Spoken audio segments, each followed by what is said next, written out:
You are now listening to the smooth sounds of Love Atiya. Ciao, beautiful souls. My name's Atiya, and I am your future bestie in your head. I am a sex-positive animal activist. I grew up in Queens, New York, and was homeschooled/unschooled for about 12 years. I was a virgin until I was 24 and attempted to have a hoe phase for 2 years, which eventually led me to being accidentally/intentionally celibate. And here we are today. My past left me with a lot of wild stories, a lot of lessons, and a hell of a lot of trauma.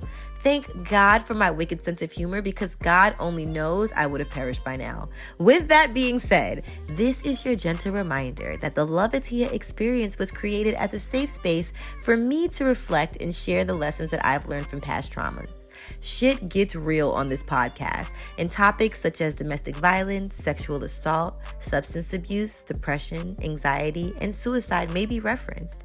If you are working through feeling triggered by certain topics, this may not be the show for you right now, and that's okay. Healing takes time and isn't linear. I'll be here when you're ready. Now, without further ado, the Love Atiya experience is an experience. So get ready for laughs, crazy story times, and life-changing pleasure tips here on the Love Atiya Experience podcast. La la la la la la la la la means I love you. I love you. I love you all for tuning in to my 19th motherfucking episode. Hello and welcome to the Love Atiya experience, where you will hear a little bit of my raspy, sexy voice today, because your girl has been living her best fucking life and doesn't have a voice. But guess what? It's okay. You know, at this point, this podcasting stuff is getting pretty intense, so I should probably be drinking tea every morning, if you know what I mean, so that I can stay on it with everything that I'm doing right now, because I have to preserve this magical voice box of mine. But anyways, hey y'all, welcome to the Love Atiya experience. As I said just 5 seconds ago, I'm your girl Love Atiya. I have so much. I had like a pre-recorded episode that I wanted to share, but side note, you know why? You know what I used to hate when I first moved here, and now I just have learned to love it. But there have been so many like distractions outside every time I go to shoot. Like in 2 episodes ago, I think, or maybe it was the last episode, it was this crazy rabid dog. He wasn't rabid, he was somebody's pet, but he literally was barking for a majority of the episode. And I think the episode before that one, there was another dog that was like scraping the ceiling. But then when I started recording this one, the taco guy was outside and was like, "Dos pesos for tu carnita tacos." So at this point, you know, the things that were really getting on my nerves when I first moved here, because if you don't know by now, I'm really pissed at Instagram, because at this point, I don't think anybody really knows that I no longer live in Atlanta. Like, I live out of the country. If you want to know exactly where, then go scroll down on my other podcast episodes. But yeah, I live out of the country now, and you know, it was a lot to adjust in the beginning, and I think I just didn't give myself that grace. And so once I started giving myself the grace, and I was taking like time and allowing myself to have Atiya weeks and Atiya days, and going off the grid and not pouring into other people, because I really need to pour into myself, that's when life here started getting a lot better. Because I was a super recluse, like very much so not trying to socialize, very much so people were like, "I'm coming to visit you," and I'm like, "No, you're not," because I barely want to be around myself right now. Like, so yeah, you know.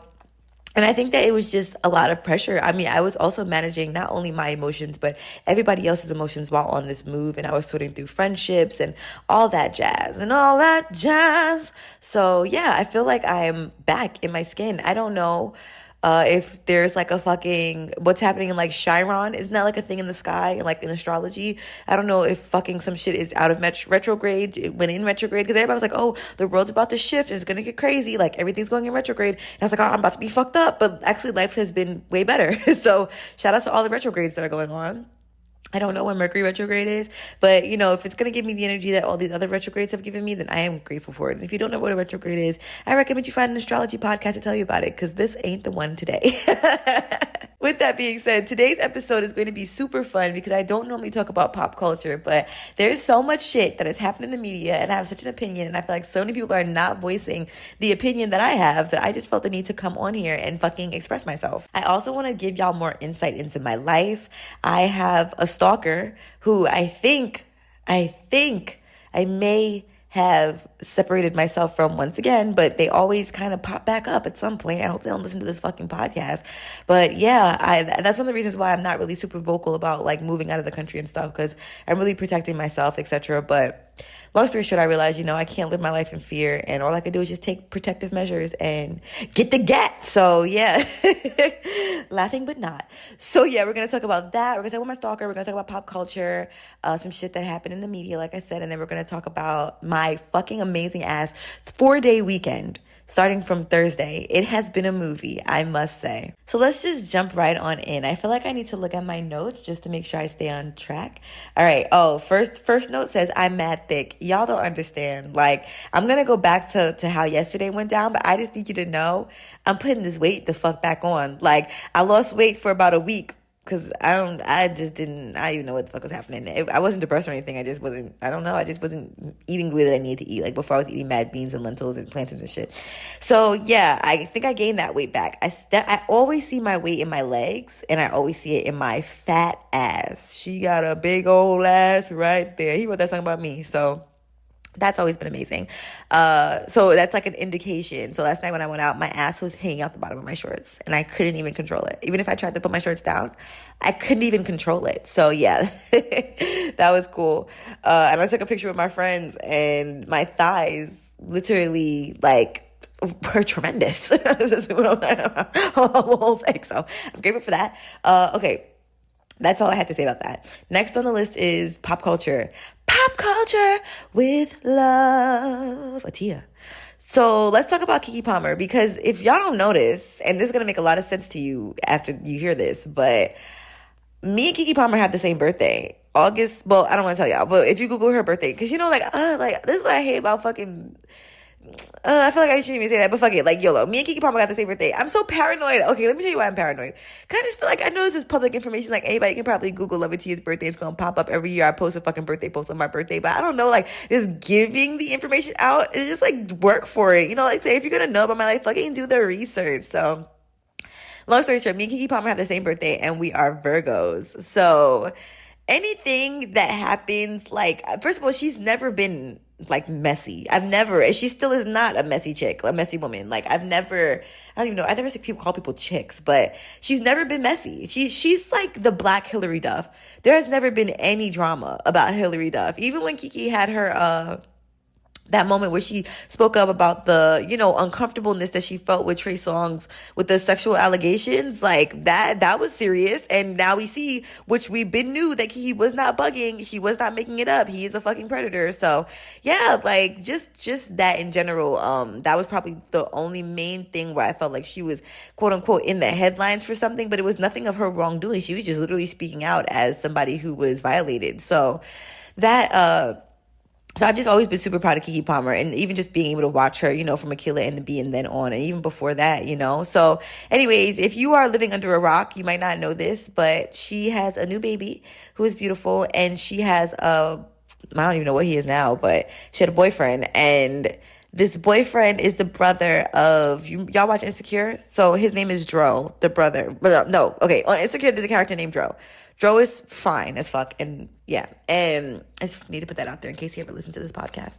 And then his brother, I don't even know his name. What is it, like Davius? He like met Keke Palmer, I guess, like at some premiere or something like that. I don't even know where they met. I don't even want to lie, but they met, and so now Keke Palmer is with Dro's brother. And they had a child together. So recently, she went to the Usher concert and wore this fly ass outfit. It was like a sheer dress, and then like a one piece.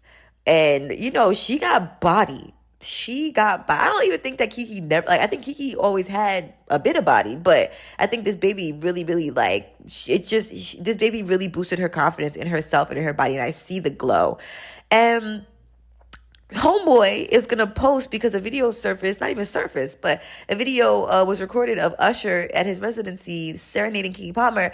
And as a true Virgo would do, she was living in the moment for it. She was giving dramatic. She was giving, I love this fucking being in the present fucking times and living my best life. And I felt as she did nothing inappropriate. She did as anyone in the right mind would do at an Usher fucking concert, is like, have fun. Anyways, her boyfriend got the ass and posted on and Twitter and was like, but you this outfit, but you a mom though, or some shit like that. As if moms are supposed to walk around in muumuus and bonnets and not have any sex appeal whatsoever. Sir, are you mad because you are at home with child right now, which is the place where you probably want Keke to be 24/7, but this is not the 1930s? All right. Second of all, he's going to go and comment again on Twitter because everybody, we tried to give him the benefit of the doubt because we don't want to be against anything that Keke likes. So we were like, oh, maybe he's joking. Like, I never felt like he was really joking, but on TikTok, they were like, yeah, maybe he's joking. Homie wasn't joking. He then posts a paragraph. Damn, I should find the paragraph.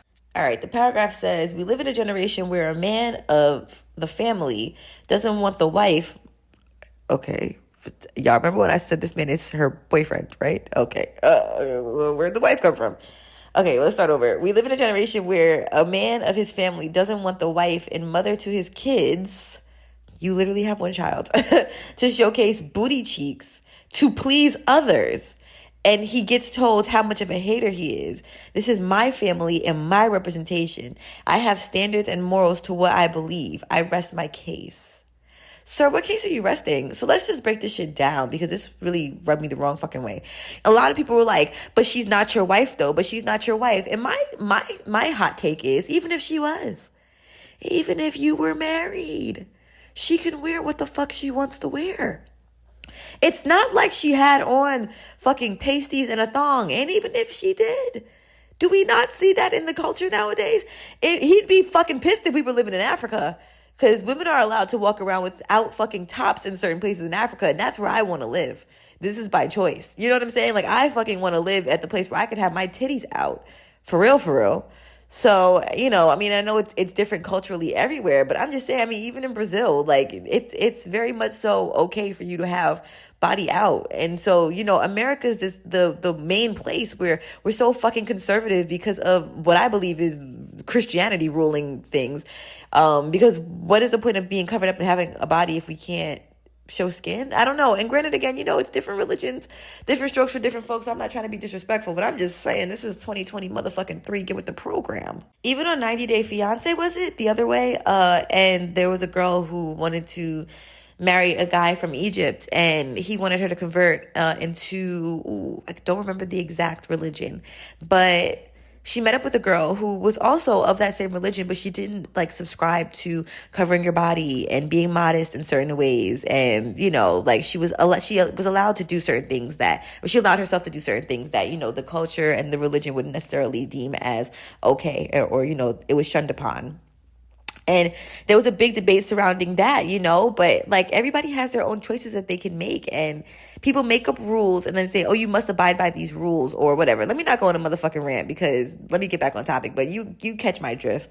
Do what the fuck you want to do. So anyways, everybody was like, yeah, if she's not your wife though, she's not your wife. It's if Keke was his wife, she wouldn't be able to wear what she wanted to wear. And so that's some bullshit to me too. That's not a good argument. No, even if she was your wife, ... you get the rest. But this is the kids. Like I said, you only have one child, and this is a new fucking born.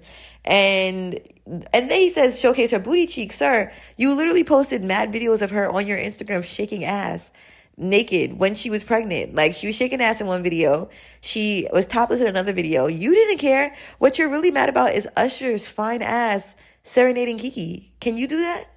Can you sing? And even if you can you make her feel like the way Usher made her feel? Nobody can make anybody feel the way Usher makes us feel. And then what pissed me off is fucking Sweetie, the rapper, gonna go. I don't know if homegirl just didn't know the words to There Goes My Baby, but she ended up going to Usher's concert and he went and sang to her. Everybody's like, oh, it's because she's with YG, so that's why she didn't participate. No, I don't think Shorty knew the words. Who doesn't know the words to There Goes My Baby? You at least know the chorus. By the time you got to the second chorus, then she finally was singing along. But I don't know, it was giving stush. So now, and then Winnie Harlow, she went and sat on her man's lap. Girl, it's a fucking experience. Really? Yo, if I am fucking with a boo, if I am engaged, if I have a husband or a wife, whatever the fuck I got, if they're not clapping me on when Usher pulls my ass up to dance with them, they are not the ones for me. Because if I'm out with my partner and their celebrity crush fucking interacts with them in some way, I'm hyping that shit up. I'm videotaping it. I'm getting every angle. I'm posting it on my motherfucking story. Like, yo, look at my motherfucking best friend, my partner, fucking living their best goddamn life, and I'm so happy that I was able to be there to experience it. Maybe that's why he was mad. Maybe he was salty because he wasn't there. Sorry, you couldn't get into the club. So yeah, I don't know. She was just having a girl's day, and especially being that that a lot of women suffer from postpartum. Not only that, but they also suffer from like body shame, and this is very rare for Keke to have an experience as a mom to where she loves her body after her pregnancy and like just feels fabulous. You are literally trying to rip that away from her. Another ironic thing is that on her podcast, Baby, This is Keke Palmer, she also talked about how, if she ever had drama, and he was on the show, her boyfriend or whatever he is now, he was on the show, and she was like, if he ever had drama with another girl, like, she would not go online to talk about it, because they were talking about Summer Walker, and they were like, yeah, we're not gonna spread our business. And here you go, literally embarrassing her. So, that just put a bad taste in my mouth. He's going to go and then delete all the videos or the pictures of Keke from his page. Like, are you shitting me? If anything, if I was Keke, I would delete all the pictures of him off my page. Like, I hate when somebody does something to violate you and then gets mad at you for being violated. Nigga, you violated me.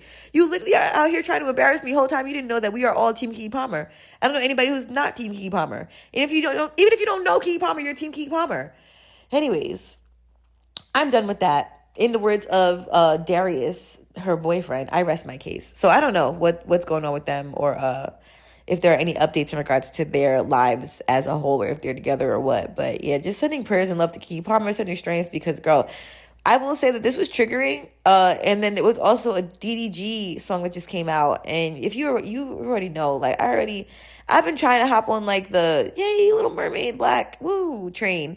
Unpopular opinion, but ever since Halle posted them pictures, ever since she posted them pictures in Bangkok with that fucking orangutan and the drug tiger, girl, it is 2023. We still taking pictures of wild animals with your big ass platform at your big ass age, like. And I commented it's still getting likes to this day, the most compassionate comment, like. You have billions of little kids, or that, whatever, millions of little kids. I don't know if it's billions, but you have millions of little kids and adults looking up to you. And you are actively promoting animal cruelty by going to Bangkok, paying $1, and taking a picture with a fucking drugged orangutan who was beaten and abused and pulled from his home and abducted from his home. And to take a picture with you and grab your titties. And then you took a picture with literally a sleeping tiger who was drugged. Nobody ever wonders like why these places always only have baby tigers. And even when they have the bigger tigers, like nobody ever investigates like why this wild animal is here. And nobody ever even cares that there are less than 5,000 tigers left on this earth, period, like in the wild.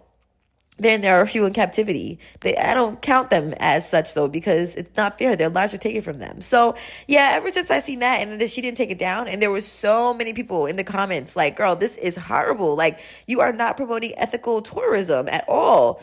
And she kept them shits up. I always kind of felt like DDG was behind that, because he posted the videos on his YouTube first of her like going to this experience. But the fact that she posted it on her page, she's a grown woman. So yeah, and even I was on the Chloe train for a while too. Like, I love Chloe, and then she commented like, oh my God, I'm so jealous. I wish I was there. I want to go. I'm like, girl, you're not making it any better. So at this point, like, I've just had such a bad taste in my mouth for them, and I will never take away from their talent, Halle and Chloe, but it's just the lack of accountability for, the, I guess, role that you play in just being influential, if that makes sense.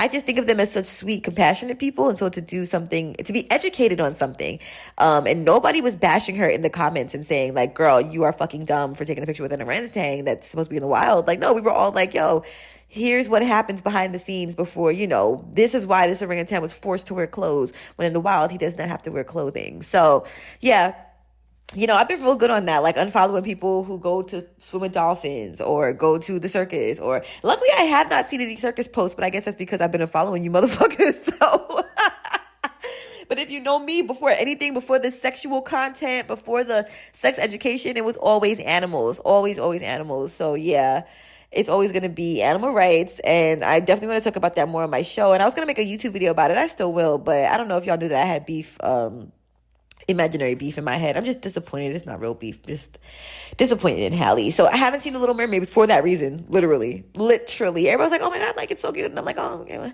I started blocking the videos from my TikTok because I'm like, this is too much. Like every time I see her, I just think about the orangutan. And I know that everybody's not that sensitive, but I am. And I love that about me. So yeah.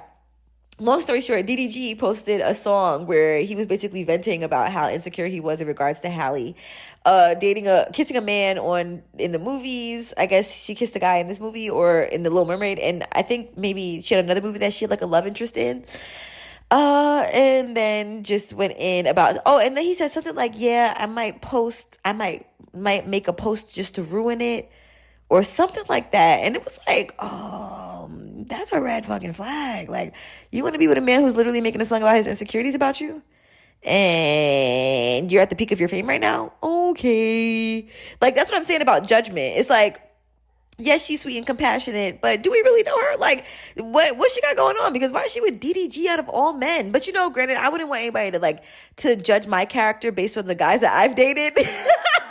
So I'm not going to judge her for her choice of men. And, I will judge her for taking a picture with their orangutan after having knowledge on what happens to those poor wild animals and then not deleting the picture. I will slightly have to just, a little judgmental observation about that. But otherwise, I can't judge who she dates. But I'm just saying, girl, you could have got anybody in this world.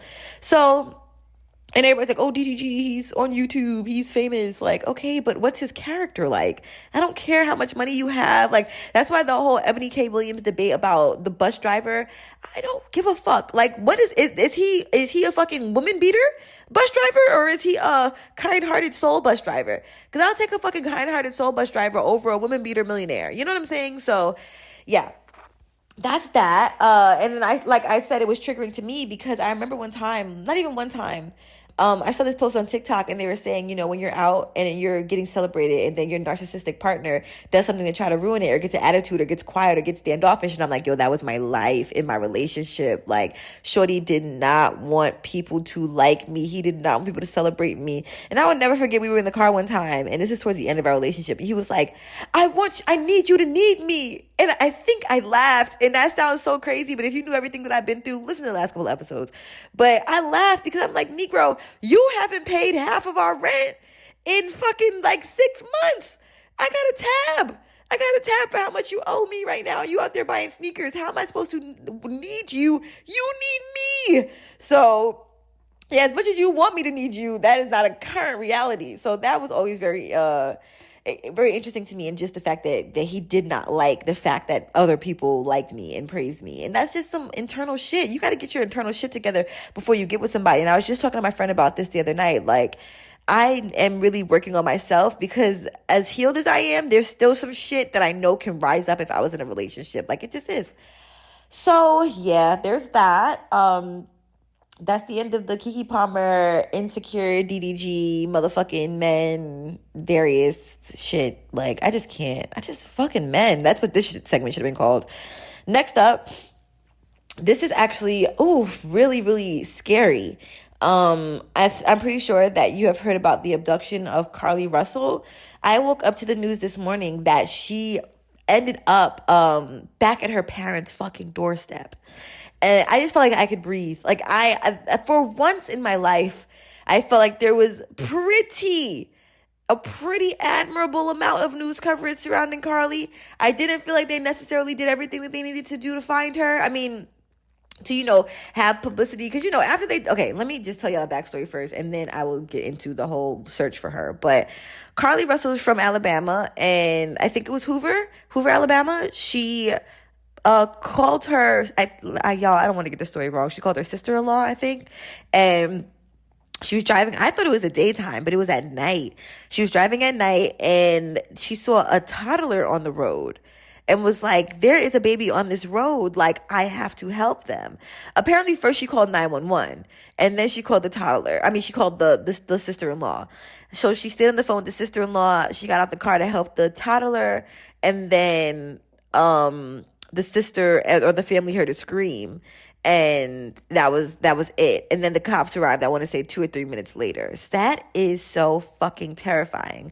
What's so crazy about it is, now that I'm thinking, like, last night when I was when I was in like the downtown area of where I live. Like I said, I told y'all I live out of the U.S. now. I live abroad, and I live in a Spanish speaking country. So there was a little girl, and sometimes they have like little girls out on the streets at like 3 o'clock in the morning, 2 o'clock out in the morning, just selling bracelets, selling things to try to get money for their family.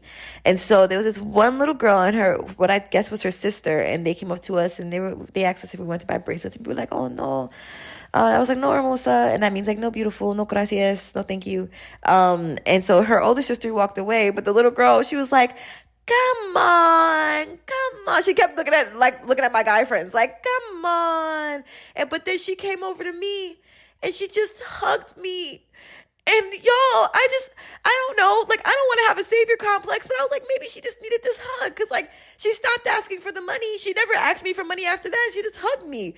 And like, then I was like, wait, she's gonna try to steal my bag? Because it's out of fanny pack. And that's fucked up to think. Well, like, now this is how the world got me. Like, people really use kids for a lot of shit nowadays. But no, I think she genuinely just needed a hug. So I gave her a hug. And then she came back over a little while later and had asked my friend and I for like help again, or for money again. And we were like, no, I'm so sorry. And then she gave me another hug. And I was like, oh my God, okay, well, if I can't pay you in pesos, I'll pay you in love. So I gave her another hug, and she stayed there for so long too. My fucking maternal loins were kicking, man. I don't really even be like fucking with, I mean, I fuck with kids heavy. I love kids, but like, I don't want to have kids. But this child, I just wanted to take her under my wing and protect her. You're probably like, well, damn bitch, you ain't give her no pesos, so you didn't really care that much. But mind your fucking business.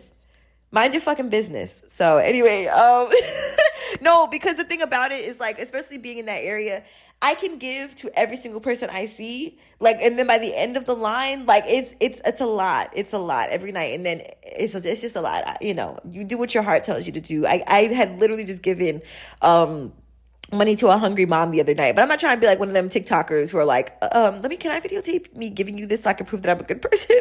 Y'all know my heart. Anyway, back to Carlee Russell. So my point is that, damn, you can't even fucking stop for a child anymore, or like for a child in distress, or you know, they, as a sex trafficker, they use tactics. So they'll use children, they'll use elderly, they'll use women as tactics to distract you and then, you know, abduct you. And it's like, it's a known thing, but it's like, do you go against your fucking human instincts to help somebody? Like, you know, and that's so fucking scary. So anyways, she ended up disappearing, getting abducted. Her wig was left on the floor. Her cell phone was left in the car. The Apple, or maybe on the floor, I don't know. Her Apple Watch was left. Everything was left, and it was just her, that she had been abducted. And then, like I said this morning, they said that, I don't know, we don't know anything else about how she got back to her parents' house, but it seems as though she escaped whoever kidnapped her. Or there was so much publicity surrounding her kidnapping that they were like, fuck it, like, we can't get caught, so let's just give her back. That's so fucking crazy to me.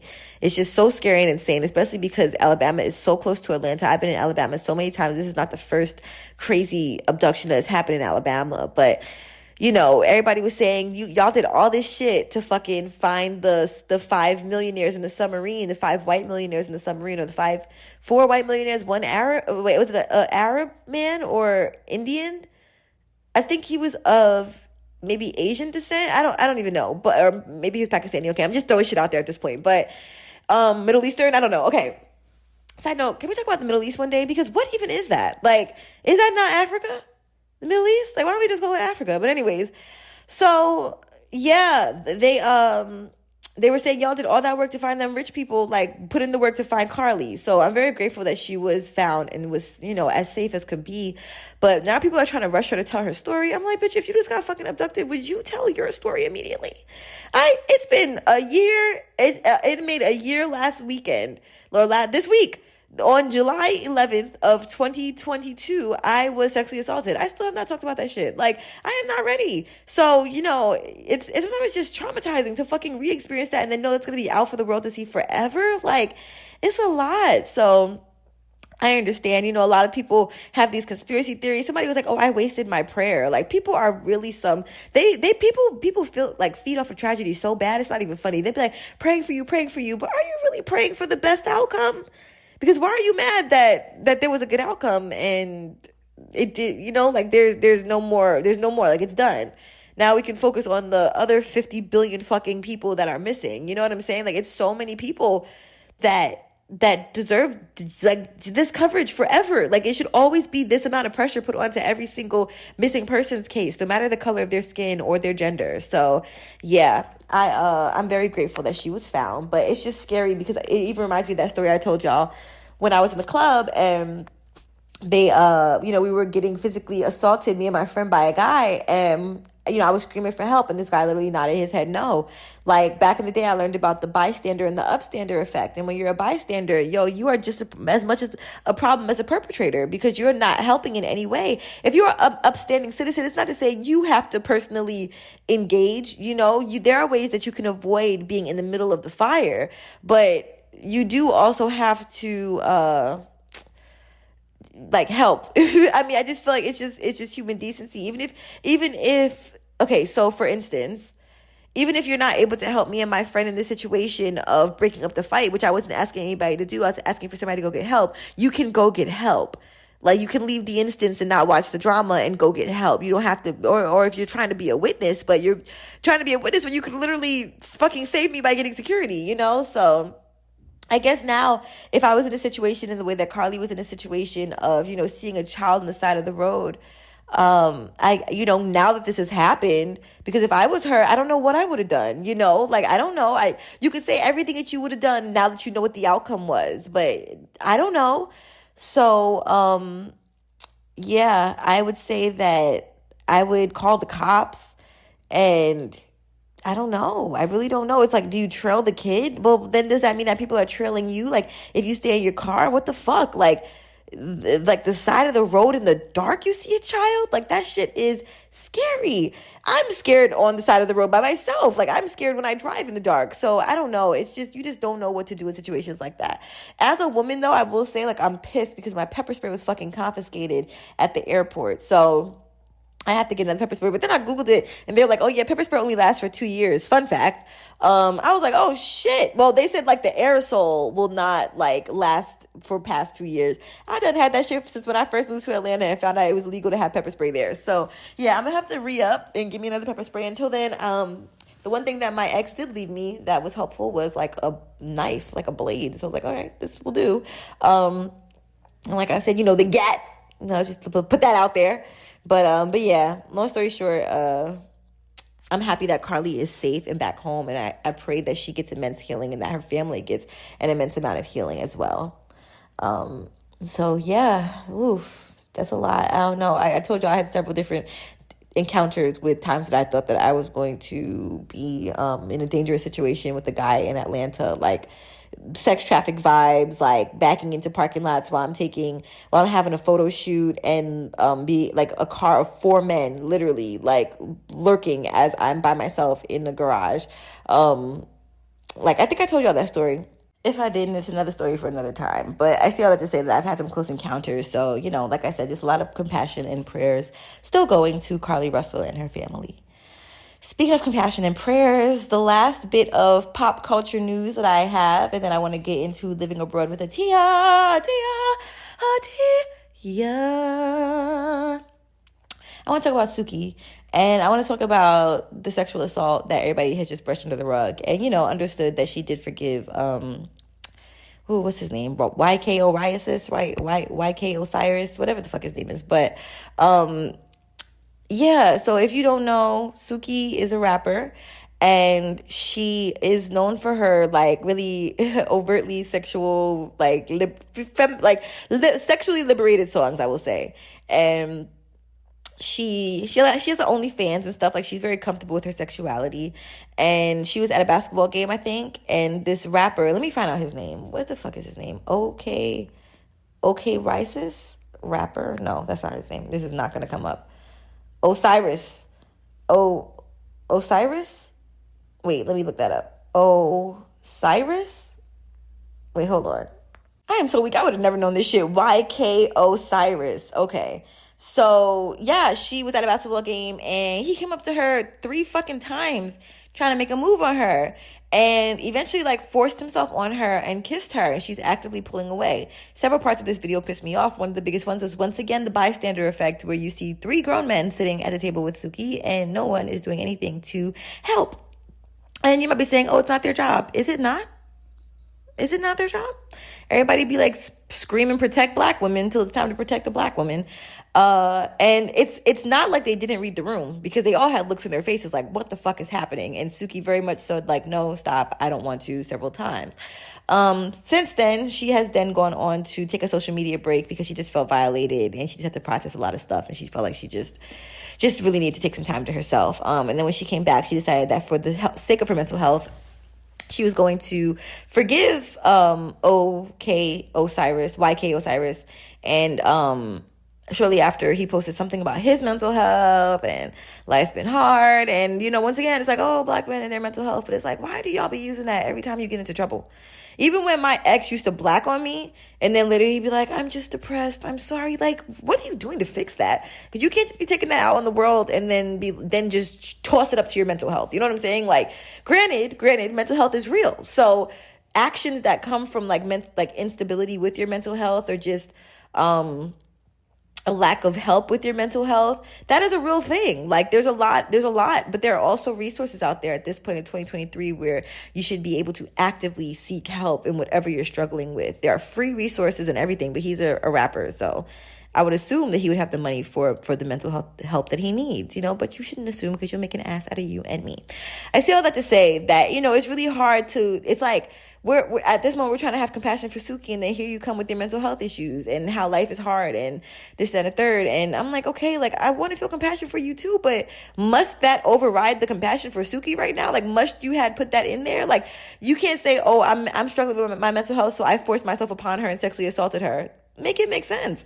In the words of my mom, make it make sense. So yeah, that pissed me off. Another thing that pissed me off was the fact that a lot of people's thing was, oh, well, Suki, she talks about sex all the time in her songs, so how can she expect people not to want to do that shit? So that pisses me off as somebody who's very vocal about sex and sexual liberation. I have a lot of niggas in my DMs, a lot of them in my DMs, saying what they'll do to me, and oh, the sex, this, that, and the third, and oh, I want to try this out on you. And if only you knew that you were one in a fucking million trying to goddamn do this and that to me and show me that you can fuck. And I don't care. I literally, it's like y'all don't even be watching my content for real. Because if you really knew, I don't even fuck with dick like that. Like, I like sucking a dick here or there. I haven't sucked a dick in like 3 years though.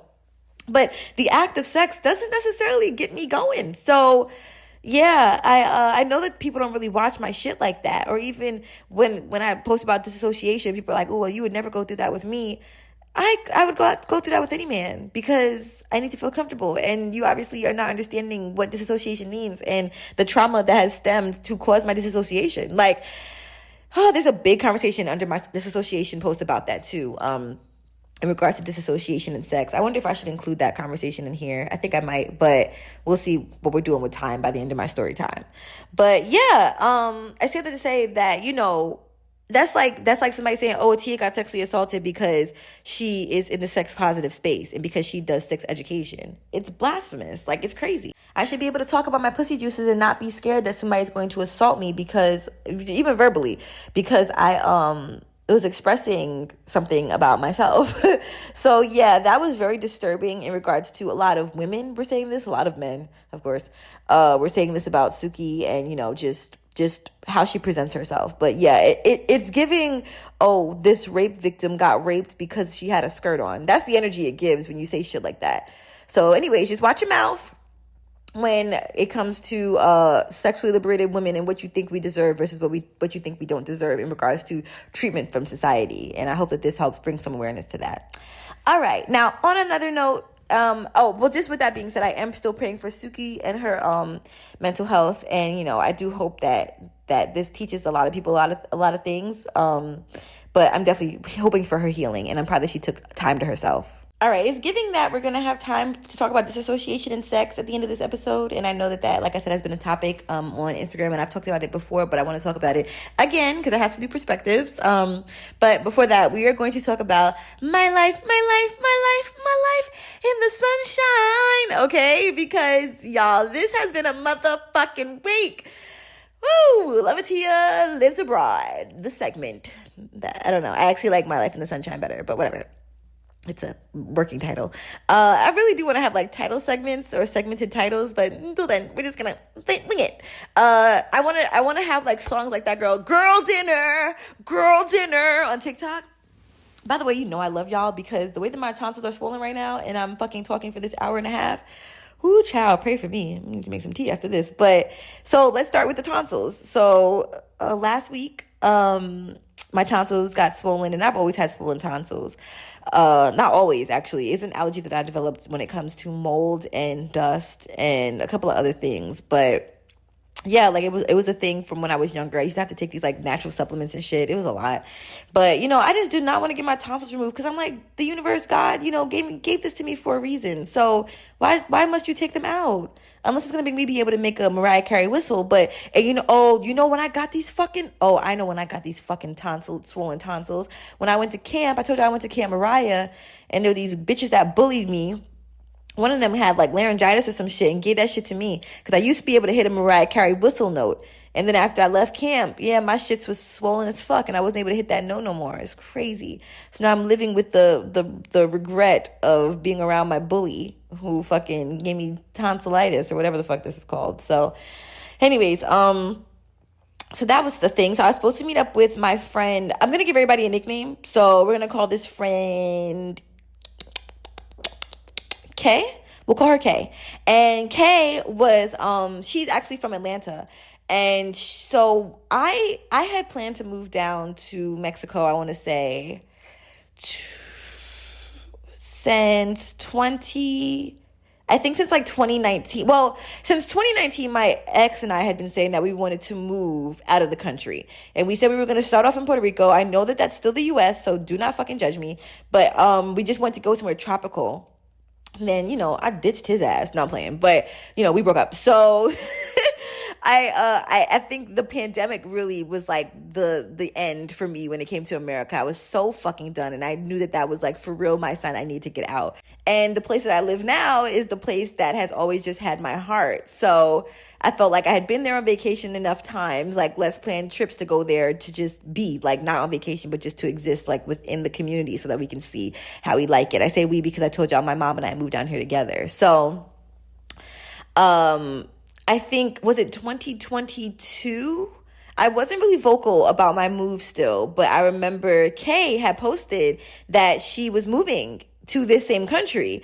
And, I wasn't used to, and my friend, my girl, my close sister friend had moved out here as well, in 2022 as well. But I was just going through so much trauma. Like, I was just going through a lot. This is around the time that everything happened with the assault. So I didn't get a chance to come out and visit. We had just had a minor disconnect for a while. And then we came back together after things settled down. But with that being said, I had DM'd Kay and I was like, hey girl, like I see that you're moving to the place that I'm literally moving. So she was really helpful in just giving certain resources and certain suggestions and things of that sort when it came to things that helped her with her move. So that was great. But then once I moved down here, she moved to another country. So we didn't get a chance to connect, which I can't even say it worked out. But, I told y'all I was in this like depressive recluse stage for the first 3 months I was here. So this is my third month and I'm finally breaking free. So yeah, I went to a basketball game on Thursday. Well, let's rewind. First, I was supposed to meet up with her on the day before I left to go to Atlanta because I had to go to storage to get some stuff. I did a surprise trip to Atlanta. I didn't tell barely no fucking body because the way that people treated me when I was about to leave to leave the country before I moved, I said I can never experience this again. People lost their goddamn minds. They were like so possessive over me. I was like, yo, I am not dying. And even if I was, what could you do about it? Like you can't savor these moments and then just keep trying to have the same moments over and over again because you just want to be in my presence. No, you have to let me go.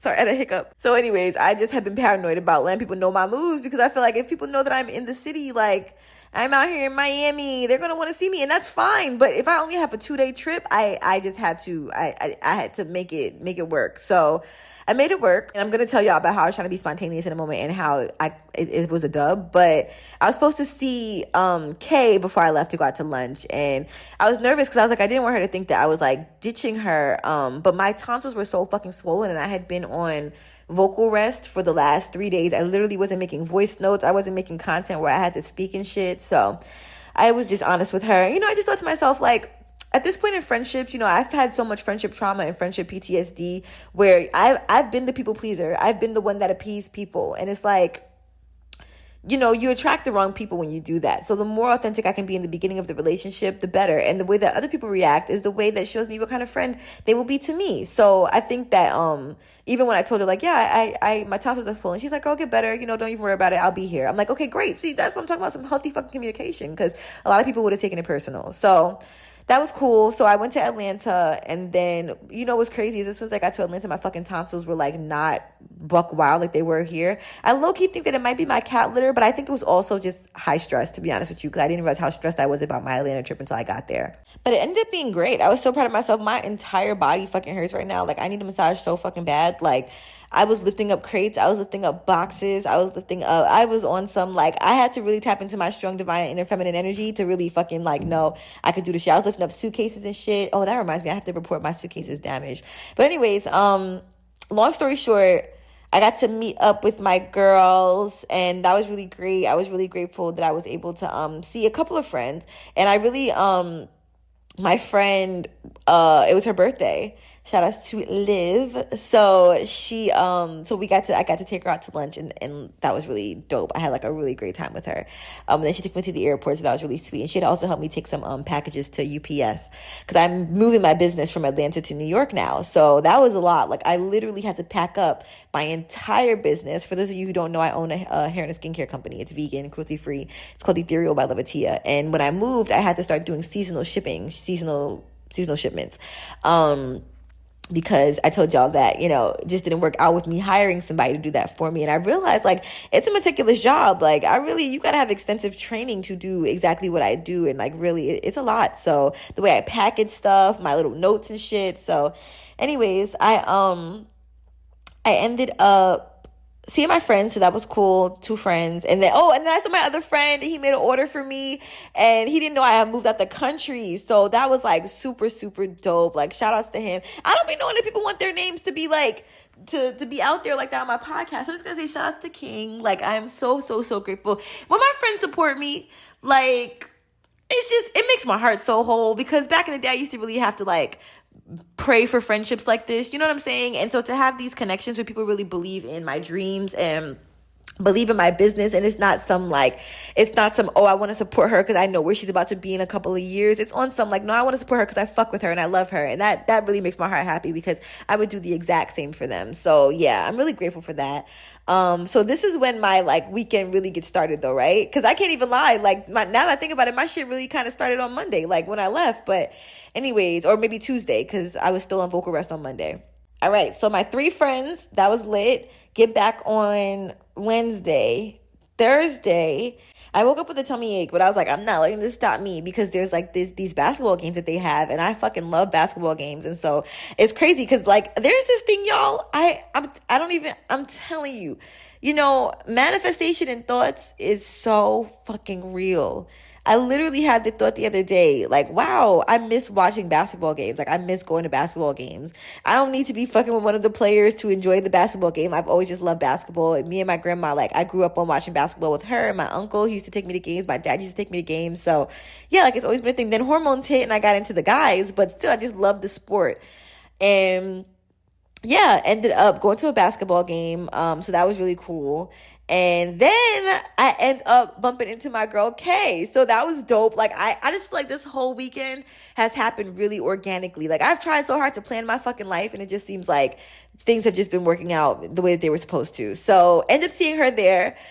She was mad cool in person. Ended up going out to the club, and then going out to another spot. I had a blast. It was like a local Mexican spot that she knew of with cheap drinks. So that was cool. And then I'm trying to think of what else. Her friend ended up meeting with us there, and we went to this other spot around, I want to say like 1 o'clock in the morning. And we played Jenga. Playing Jenga when you're fucking drunk. That's definitely something else. Like, that is definitely a vibe. So that was cool. I had like a lot of fun and got home. We agreed that like I was gonna take Friday off because I'm a little bit of a grandma. But then I ended up meeting up with my friend, and I will call him E. And I'm just using initials at this point. But I met up with my friend E that night, and we went out to this Italian restaurant, and it was so fucking delicious. I was so honored he treated me. I was so grateful. I had so much fun. And like, once again, meeting people here, like, one thing about people from here, from this country, and like even just expats that visit or that are living here, they're gonna fucking be helpful. Like, I have had so much help when it comes to this transition and making connections. Like, he put me onto his realtor, who was one of the kindest, sweetest people I've ever known.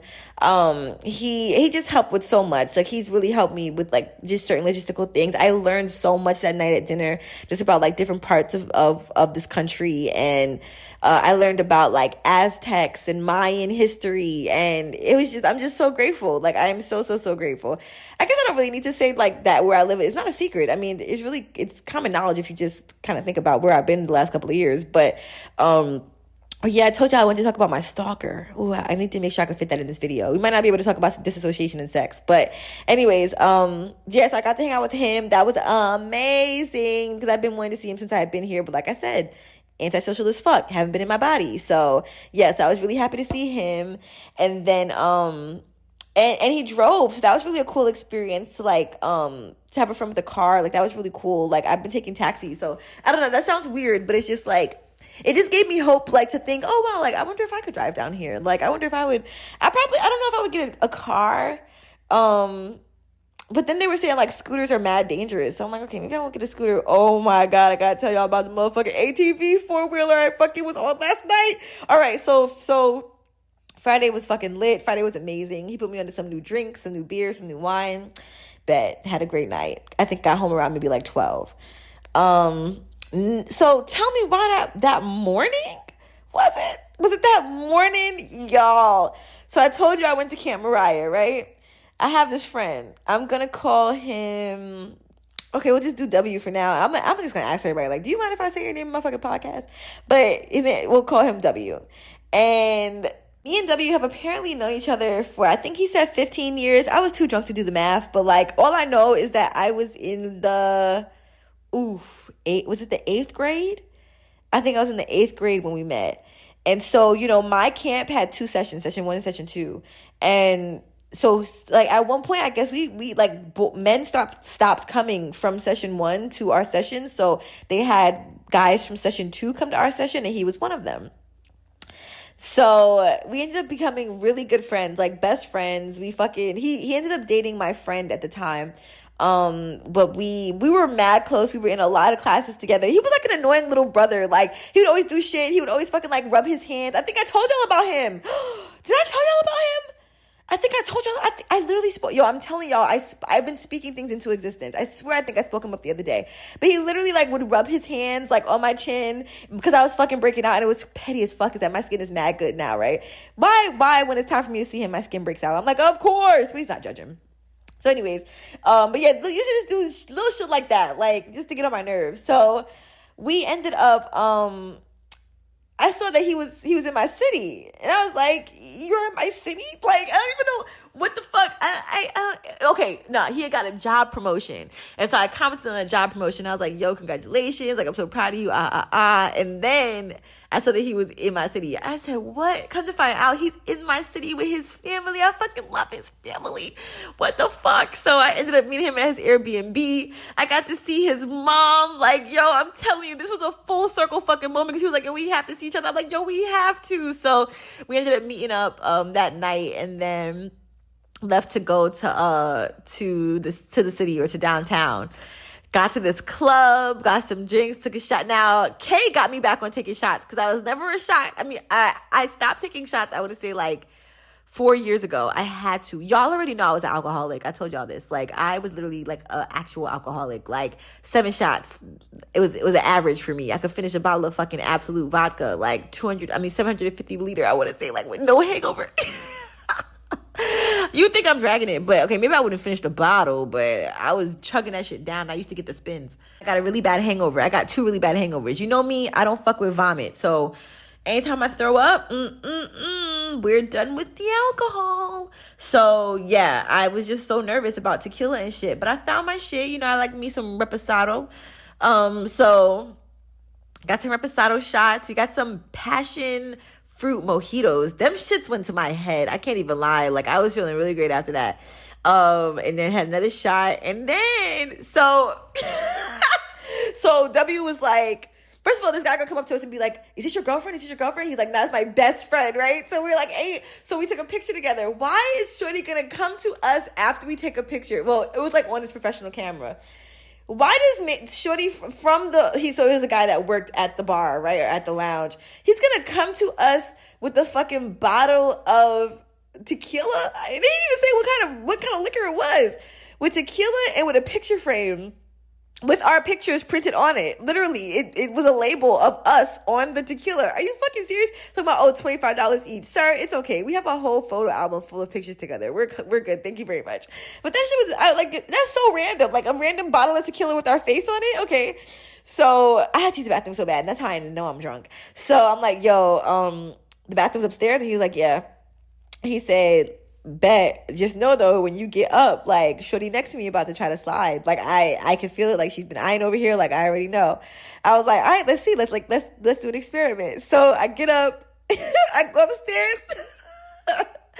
I come back down. Shorty is in his ear. When I tell you, I was crying, laughing. He said, yo, soon as your foot didn't even hit the step. He said, Shorty slid over. Oh my God. I was so fucking weak. So that was mad fun. And then, like, I would say 5 minutes after that, I have another friend who I met where I live now, and we're going to call him Z. Z came over, and I'm like, yo, what the fuck? Like, fancy meeting you here. And I had met Z through another one of my friends who's also would be known as Z as well. Same initials. So it was just like a full circle fucking moment. Cause like me and W didn't really know where to go. Like I think he knew I knew the spots, but I don't really be knowing the spot like that. Like, this is my first time being outside for real. Like this, I mean, you know, I've just been outside this weekend. So yeah, it was really divine, like where we ended up, how we ended up there, like seeing my other friend there. There was a blast. So he came over and sat with us. So that was cool. So we danced all fucking night. Like, they was playing a little mix of Hispanic music and like a little mix of like hip hop, and they played Soulja Boy. So you know, they played Hot Nigga, you know, because me and W are from New York, so you know we had to get up and fucking hit our Bobby Shmurda. Like, it ain't even a party if you don't show out for New York at some point in life. So we did that. We was dancing to Soulja Boy, because, you know, it's a classic. They played Walk It Out. So y'all already know I be fucking up Walk It Out. Like, that's my shit. If they played Don't Drop That Dun-dun-dun, I would have been on the floor. I would have been on the motherfucking tables. You know that's my, if you know me, you know that's my fucking shit. So yeah, they played the tunes. They played the same Pop Smoke song 3 times. I guess they said, okay, some black men in here, let me play some Pop Smoke. So that was funny. Yeah, I had a great time. Documented it all, so I will be posting about it. So y'all get to live vicariously through me and my joy. And then, so it's about like 2:00 at this point. The club's closed and they turn on the lights. I think the last song they played was Now. That's the perfect song to fucking leave. You don't know me, yes, I know now. Yeah, he was walking out in slow motion. I found these 2 roses, so I had given them the roses. I gave my guy friend the roses, and then my friend W gave me my rose, and then he put it in my hair, and then we were just walking around with roses. It was so lit. And then, that's when we went to like the other area, and that's when the little girl started hugging me, and God, I just wanted to. And then we met up with like another group of expats, and I'm so pissed because she's actually like literally throwing a party today. But the way that my sleep schedule was set up, I knew that I was not going to make it in time. And it's a day party. But I do want to go to one of her events because I know that I've heard that they're super lit. But she ended up being from the place where W went to school. So that was dope. Like, they knew the same people. Like, that shit was crazy. Like, that was definitely a full circle moment. Like, you really never know who you're going to meet out here. Like, it's really crazy. And then what else? Oh, so then the girl that had slid and was like trying to talk to my friend, she was like, oh, there's an after hour spot, right? This is when it gets fucking crazy. I gotta sit up for this shit. So Z knew where it was, right? So we go to the after hour spot. First of all, it's pitch black. My mom always said, you need to know where the exits are, and it shouldn't only be one exit, right? I'm like, oh yes, that is a rule to absolutely live by. Did I live by that rule last night? I was risking my entire life. So, if we're being honest, I walked in, pitch black. I turned on my flashlight and shit. I'm like, is this even a legal club? Like, are we supposed to be here? Like, why is it so incognito? It's like a speakeasy low key. Like, you wouldn't even know it existed. So we walk upstairs, get in, ended up getting to shit. Where did we go? Went to the front because he was like, yo, it's AC there. Once again, like, you know what I fucking love? I love being out with people where, like, money doesn't fucking matter. Like, I feel like everybody covered somebody for something at some point. Like, whether it be waters, a cover charge, fucking, I don't even fucking know. But it was just always something. Like, and I really appreciate shit like that. Like, I don't know, just, I guess maybe because I've been trying to live in a more abundant mindset, and I feel like I used to live in such scarcity, like, penny for penny, dollar for dollar. Like, and I guess it's just not adulting. Like, it's just, I mean, even the other night that I was out with Kay, like, okay, she bought me shots, I bought her water, like, shit like that, like, quid pro quo type shit. Like, I don't know, I guess it's just, like, responsible adulting, or just, like, respectful adulting, but it's just, like, you don't even think twice about it. I don't know, I like shit like that. So it just takes that financial pressure off of friendships. So anyways, and also maybe I'm just around, like, really abundant people, which I'm grateful for. Like, even my friends, like, they'd be like, oh, you don't have to pay me back for this, or whatever the case may be. But, like, I'm a woman of my words. If I say I'm going to pay you back for something, like, I'm going to pay you back. But the fact that they're, like, not pressed for it, I don't know. It's just, I appreciate the abundance that is in my life right now. And I'm grateful that I'm able to be the same. So, long story short, get this after hour party. So we're like, let's go to the back, right? No, first of all, there's this girl. We gonna call her Judy. All right, we gonna call her Judy, and if you know, you know. But you know, for the sake of this, I won't even say more. But so Judy, had a big lesbian crush on me, and there is nothing harder to separate yourself from than a possessive femme lesbian. Like, I'm sorry. Like, I was so scared. At one point she had on the bathing suit, she had on a skirt. I remember, okay, she had on the skirt. Judy gonna take her skirt off and put the skirt on me. And then I think she was asking me to buy her a drink. Girl, I'm trying, what? Like, I'm trying to get water right now. Like, this is not the time. I just walked in the club. Like, walked up in the club. Like, this is not, what is happening? So I had to pull a little 1-2, like, yo no say. Like, yo no say. And then we ended up going to the back. So we went to the back. And no, first Judy was dancing on me. Then why Judy gonna light up a cigarette? So that's when we was like, oh, we about to go to the back. Judy gonna grab me and start trying to dance with me, right? Judy gonna burn my leg. Let me see if I have a fucking burn on my leg right now. Was it my leg or my arm? Judy burnt me somewhere on my motherfucking body with her goddamn cigarette. I'm like, this is not precious. So I go, we go to the back. We started calling the back hell, because the back was so hot.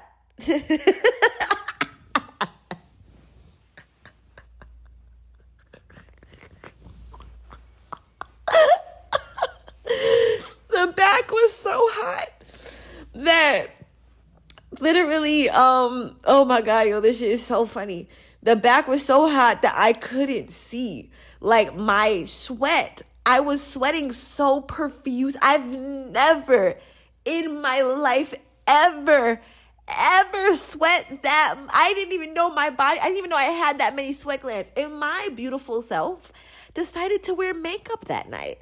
I never wear makeup when I'm out in fucking Playa. Why would I wear makeup that night? I really didn't. And eyeliner at that. I had the nerve to ask W, does my makeup look okay? He said, yeah. I got home, I looked in the mirror. I said, what did... If you look in my eyes and see what I see, what were you looking at? Because I literally have mascara in the middle of my face right now. Like, yo. So this is when the girl tried to beat me up. So I went over to this table, right? Now, mind you, like, I'm not thinking but if you all saw how small this fucking place was, you would know it ain't no goddamn sections in this fucking place. It's literally a square with like tables that they randomly was placing places. So there was this girl and this boy, right? I'm assuming a girlfriend and boyfriend. She immediately had to ask for me the moment I walked over there. Like, I seen it in her face and she was just pissed I was existing. So, and you know how some people get drunk and they get mad? I'm not one of those mad. I'm not a mad drunk. I'm a friendly drunk.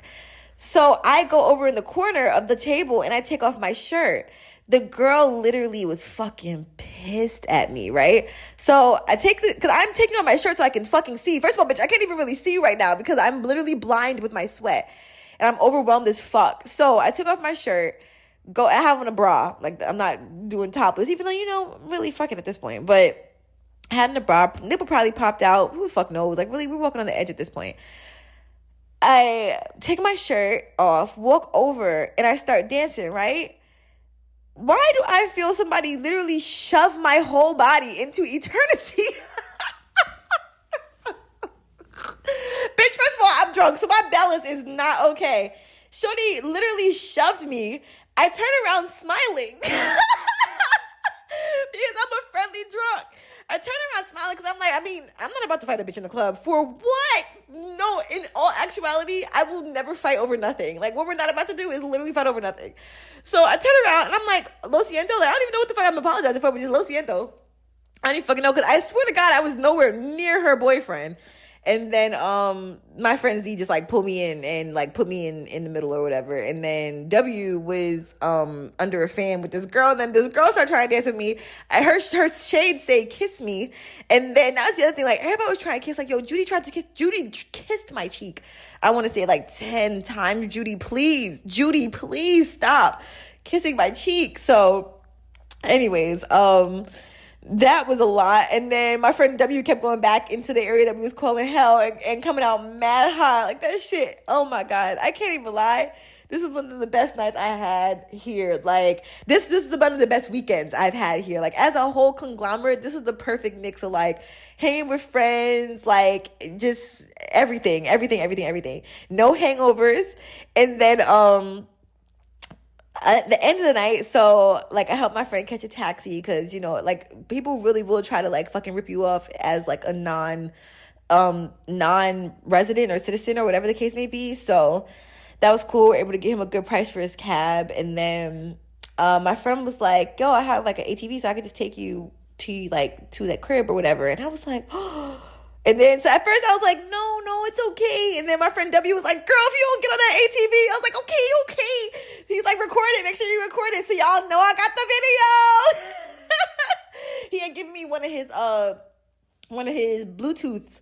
So I put the Bluetooth in my ear and he was playing some beautiful ass music. It was just some real like coastal, like not even coastal, it was just some real fucking chill ass. Yo, I felt like I was fucking Mia Thermopolis in the Princess Diaries. I said, look at me living my best fucking life in a foreign country. What? I was so lit. It was so lit. He gave me his helmet so I was safe. And yeah, that shit was crazy. Let me tell you one thing about that shit. When I got off the ATV, I told him, I was like, oh yeah, like my feet were vibrating. Like that was like a foot massage, right? The whole time my pussy was vibrating. Like my little, like that shit, like, cause you're hitting the actual concrete. Like it's literal, like it's literal vibrations. Like it's literally, yeah, like definitely an experience for a woman to have. I mean, nothing crazy, but it's fucking vibrations. Like it just felt, I was already on high vibrations anyways, but that shit is just like the icing on the cake. So yeah, that shit was lit. Like I said, I got mad video of that. And yeah, part 2 tonight.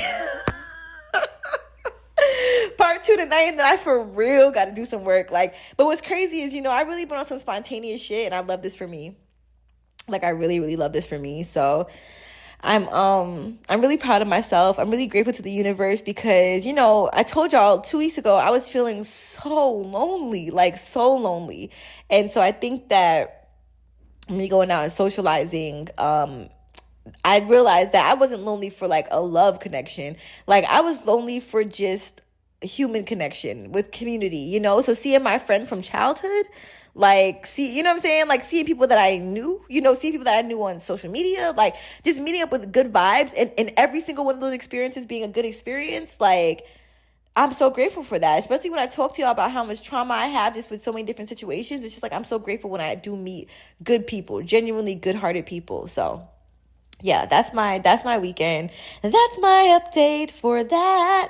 I guess I got time to talk about the stalker. It's not going to be a lot, so I could probably fit the disassociation in there too. But yeah, long story short, when I first moved here, I got a text from my stalker. Mind you, I've blocked, I want to say, like 5 of his numbers at this point, maybe more than that. And so I got a text from him, and he used my name, and that was really fucking scary. And then he also he was like, yeah, I love you. And so backstory, I met him on Bumble, I think. Yeah, it was Bumble. And it seemed like we were like on the same page. I think he was vegan, etc., etc. We never went out on a date, never met in person. But something just shifted, like, energy wise, and I just didn't feel like safe, I guess, surrounding him. Like, I just don't remember like when the cutoff happened. I think I just kind of like weaned off from communication at some point. And there was another time where shortly after I like ended our communication, this was maybe 2 years ago, he called me like a year later. And then he tried to add me on Instagram before that. And he had called me and was like, yeah, I really need a friend. And like, and then was like really incoherent. Like, wasn't really quite making sense. And then a couple of other things, like he would text me from different numbers over the years. He would call me, leave messages. And so this time he texted my regular phone number. Then he sent me a video on WhatsApp when I moved here. And I was like, yo, this is scary as fuck at this point. Like, the fact that I'm continuously blocking you, you're continuously making new numbers to get re-engaged with me. The worst part about it is that at one point I just Googled him to see like what ways I could protect myself. Like how much information can I gather?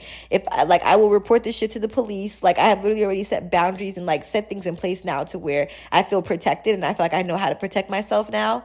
But yeah, like I need to gather some information. Tell me why I go to his fucking LinkedIn, right? Which is crazy. And I didn't know that when you go to somebody's LinkedIn, it sends them a notification that you fucking viewed their page. Why do they do that shit? So then I'm scared as fuck because I'm like, yo, I'm literally going to these things to try to block him on everything. Whole time it's going to say, oh, iloveatiya viewed your page. So I blocked him, turned off the notifications for that, like on my page, so it's private, so you can't see like when somebody does that or like when I view somebody's page. But yeah, it was scary as fuck. Like the way that he was talking was not okay. And it wasn't just some like, oh, this guy won't stop hitting me up. It's like, no, like he's literally like on some like, I love you, like acting like he knows me, calling me by name, like asking for money, sending me messages of like celebrities that he's reached out to and he spells their name wrong and then acts like they reached back out to him. Like it just seemed like he's in like psychosis. And so that's just a bit scary for me, being that I'm someone who he constantly wraps into his psychosis. And yeah, so I have been really low when it comes to like posting about where I live, what I do. I don't post my location in the moment. I might even post like I still haven't even posted shit from Pride. So yeah, stuff like that, it makes me sad, but I'm trying to find, now that, like I said, that I put stuff in place, I'm trying to find more freedom and, just live safely, and share, as much as I feel comfortable. And at the same time, keep shit to myself. I told myself, everybody wants me to document this journey, but I didn't want to document it until I want to document it. Like, I want to document my journey when I'm ready to share, Not everybody deserves to look into your life. Not everybody deserves to see your blessings. And I've really noticed that. So even my close friends list has gotten extensively shorter. But I've given a little bit more of a closer look in there as to what I'm doing and shit. So yeah, but that's my stalker story. It really did fuck me up mentally. Now I feel like I'm in a calmer place so I could talk about it. But it fucked me up really bad when I first moved here. And I don't think that helped with my depression at all. Because it felt like if it's not one thing, it's another. But really like a whole 2 years later and you're still stalking me to the point of it's getting scarier and scarier. Like you're sending me 6 pictures and videos and WhatsApp and Messenger. I mean, iMessage, and you're finding me on social media, and he popped up on my TikTok the other day. Like, it's just a lot. So yeah, I don't really know. If you have tips on, how you got rid of your stalker or ways that you protected yourself with your stalker, let me know. And like I said, if I have any updates, I'll let y'all know. But I did definitely let people know and sent out his information to several different people so that if anything was to ever happen to me, God forbid, they would know exactly who the fuck did it. I literally have emails in my email address, if anybody ever needs to know this, of people that I think could possibly kill me. Like, I'm dead ass. I know it sounds crazy, but I do. Yeah, I've like literally sent myself emails like, if anything happens to me, this is this person, because yeah, I need y'all to know, like, and if you want to hack into my fucking email, I got shit in other places too, bitch. So yeah, it's not just him. Like, I've had several other people who have had this very weird possession over me and have given stalker tendencies and just pop up every once in a while with this imagination of what they have, of what relationship they have with me in their head. That's why I've been really easy with like calling people friends and hanging out with people. And even the times I've told y'all that I've hung out with girls in the past and they've been like, oh yeah, I only wanted to hang out with you because I thought you was fucking with my man. Like, what the fuck? You called me here for intel? So yeah, it's a lot. It's a lot, but I was going through it. But I feel like I'm recovering well, so I'm happy I'm able to talk about it. Speaking of talk about it, we got about 15, 17 more minutes left. So let's get into this disassociation during sex, because there's this conversation going on my Instagram right now, and I'm going to read some of the comments. Let's read some of the comments and let me know what you think, because it has people in a tizzy. Okay, so the post was about when you disassociate during sex, and a lot of people were saying, you know, it's fucked up that you're doing that. And I'm like, wow, if you knew anything about dissociation, you know, I'm actually not doing it on purpose. But wow, how old is this post that is resurfacing? Because I don't even see it on my page. All right, I found it. So it says, when you start disassociating during sex, and he says something that requires a response. So people were commenting, dying laughing. Somebody said, honestly, same. I just be hitting it and be getting lost thinking about the lyrics to BBN until she kicked me off. That's a guy saying that, I guess. I didn't know that. I would never read it. I'm not reading men's comments. So this guy, oh my God, maybe I should have read this. This guy said, we would have a baby, LOL. What the fuck are you talking about? Yeah, literally, somebody commented like, question mark? Exactly. Somebody said, I thought I was broken. So to talk on that has 546 likes. And, you know, a lot of people think that when you disassociate during sex, that you're broken or that there's something wrong with you. And there was a debate going on as to if, wow, hello, testing, one, hello, vocals. There was a debate going on as to if, you know, disassociation always stems from trauma. And there was a girl that had commented, I'm trying to find her comment. A lot of people were liking this. Maybe I could find it in my notifications. But she was saying that she's neurodivergent. And so she zones out because of her neurodivergence. And fuck, I just found it. And then it went away. Okay. So she said, so one woman said, bro, this is so not okay. Women, stand up. Why the hell are you having sex if you're disassociating? Please. And then in my mind, I'm like, well, I'm not choosing to disassociate. I mean, sometimes I guess I do for a protective measure, but 9 times out of 10, it's just my go-to. You know what I'm saying? And granted, yes, why was I having sex when I was disassociating, when I knew that there was things I needed to work on? But that's not necessarily the way that you approach it. Women, stand up. So then somebody said, it's a natural thing for people. Sometimes you can't control it. And then the other girl said, it's a trauma response. It shouldn't be taken lightly. It's not healthy. It's allowing somebody to fuck you without you even being in your body or conscious. I'm not even going to say the word of what that is. All I'm saying is anyone relating to this video needs to be aware this isn't okay. I said 10 out of 10 recommend speaking to a therapist about disassociation during sex for those who experience it. The trauma is real. It's a journey, and I've learned a lot. And then the girl said important. And then the other girl said disassociation is not a child response. I don't know. I don't think she meant child, but plenty of people do it, especially people with ADHD and autism. Some people get distracted easily being overstimulated, sounds, TV being on, or just having hectic things currently going on in your life can let you get in your head and separate from the action. It's relatable because it's normal. And so I think that the problem was that the girl said this is not okay, the first girl. And I think that's where we got lost in translation, because that then made people who felt like they were broken think that it wasn't okay. And it's like, no, yeah, disassociation should not be happening during sex. Like, you should definitely take a pause and reevaluate why this is happening. But it just shows that there's something that just needs to be healed within you. Even if that just means with your neurodivergence, like finding tools to be able to stay focused. But then somebody else brought up a good point, which I thought was interesting, in regards to how disassociation is not necessarily the same as like zoning out. It's just a lot of different comments. So anyways, This girl says, just because it's relatable doesn't make it okay. I understand it can be common, but it needs to be looked into deeper. So I commented and said, this is a super interesting perspective. Although I'm neurodivergent, I know my disassociation stems from trauma. But I can definitely see how autism and any other form of neurodivergence can also contribute to spacing out or zoning out or disassociating.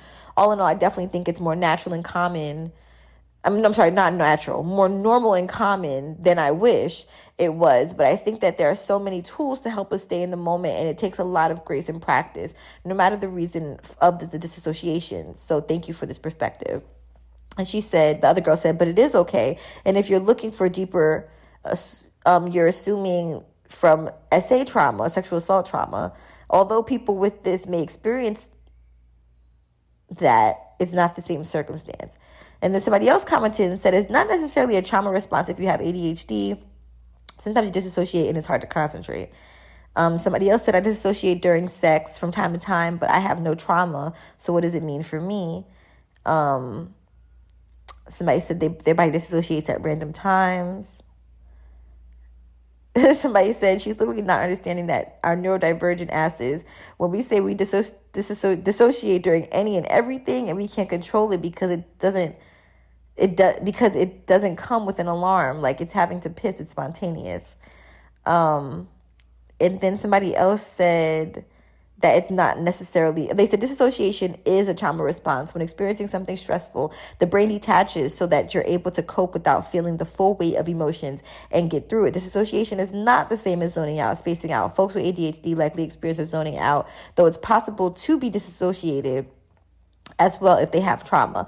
Even when everyone zones out every now and then, but the frequency and intensity is what matters. It is not dissociation. Okay, so I want to end on that comment.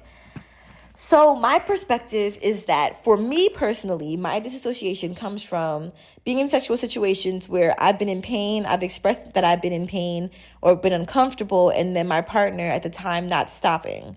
So instead of me stopping the entire act, which is what I wish I would have done, and just getting up and leaving or asking them to leave, which is easier said than done, but you got to practice asking people to get the fuck out. I would just leave my body and I would dissociate. I would go to another plane. I would zone out and I would just wait for it to be done. Obviously that's like definitely a form of, to me, of sexual assault. I mean, just letting your body be used at that point, especially if you're in pain and you express it, and like that's just straight up sexual assault. So the pause of my celibacy has helped me realize that it was really the people that I was having sex with, because the most present I've been is when I had sex with my partners and I was sober. That's only been maybe 1 or 2 times. And those are or 3 times. Those are like the best sexual experiences that I had, honestly. So, not using any vices, not even smoking. So back in the day, I used to get drunk before I would have sex, and that would also help me with my disassociation. And that last comment was right, as to your brain does definitely try to protect you in removing you from that moment physically, so that it just kind of pushes the memory to the back of your mind, or that moment to the back of your mind, even when you're in it, because you're scared to get out of it. And that's what a lot of men don't realize, I think, is they think that we choose to stay in certain situations. They think that they don't necessarily see like how scary and intimidating it is when guys get rejected and the way that they act. And even in the times when I finally do share like my sexual assault, the second one, when I said like I didn't want to have sex, and he was like, "Yo, are you serious? Like you got me like naked, like this, that, and the third, and we're not gonna have sex now? Like you got me this far?" I'm like, nobody told you to take your fucking pants off. Like literally nobody told you to do that. So anyways, this just the fact that like you got like a big nigga that's fucking mad at you, like that shit is fucking scary, especially coming from where I'm from, and based on what I've been through. So yeah, 10 out of 10 recommend if you do disassociate. If you have the resources to be able to get a therapist, like my therapist has definitely been able to help me with practicing disassociation techniques to be more in the moment, basically, and more so to talk about it and be more aware of why I do it. And then also like realizing that the celibacy helped me realize I need to find partners that don't make me feel like I have to escape. I never want to have sex again to where I feel like I have to escape. Those days are long gone. I forgive myself for it, but I don't deserve it. Like when you're having sex, you're supposed to be in the moment, loving it. And, like I said, if you are neurodivergent, that is a different story.